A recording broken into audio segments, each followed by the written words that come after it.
বৈশ্বিক বাজারে ভারতীয় রুপির মান এখন পর্যন্ত সবচেয়ে খারাপ অবস্থানে। মার্কিন ডলারের ক্রমাগত শক্তিশালী হওয়া এবং বিশ্ববাজারে তেলের দামের অস্থিরতায় দিশেহারা হয়ে পড়েছে রুপির দর। এই পতনের মূল প্রভাবগুলো কি? আমদানি ব্যয় বৃদ্ধি, রুপির দাম কমায় ভারত এখন বিদেশ থেকে পণ্য কিনতে বেশি অর্থ গুনছে, যার সরাসরি প্রভাব পড়ছে নিত্যপণ্যের দামে। বৈদেশিক মুদ্রার রিজার্ভে চাপ, রুপির মান ধরে রাখতে গিয়ে ভারতের কেন্দ্রীয় ব্যাংক আরবিআই হিমশিম খাচ্ছে, যা সামগ্রিক রিজার্ভে টান ফেলেছে। বাংলাদেশ ভারত বাণিজ্য, ভারত থেকে আমদানিকৃত পণ্যের এলসি সেটেলমেন্টে এই অস্থিরতা বড় ধরনের পরিবর্তন আনতে পারে। কেন এই বিপর্যয়?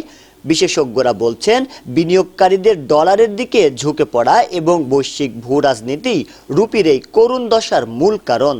এটি কি ভারতীয় অর্থনীতির জন্য বড় কোনো সংকটের শুরু? ভারত থেকে পণ্য আমদানি করা ব্যবসায়ীদের জন্য এটি সুযোগ নাকি বিপদ?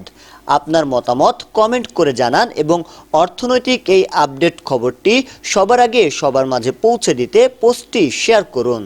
শাহরিয়ার হিমেল, ডেস্ক রিপোর্ট, নবরূপ টিভি।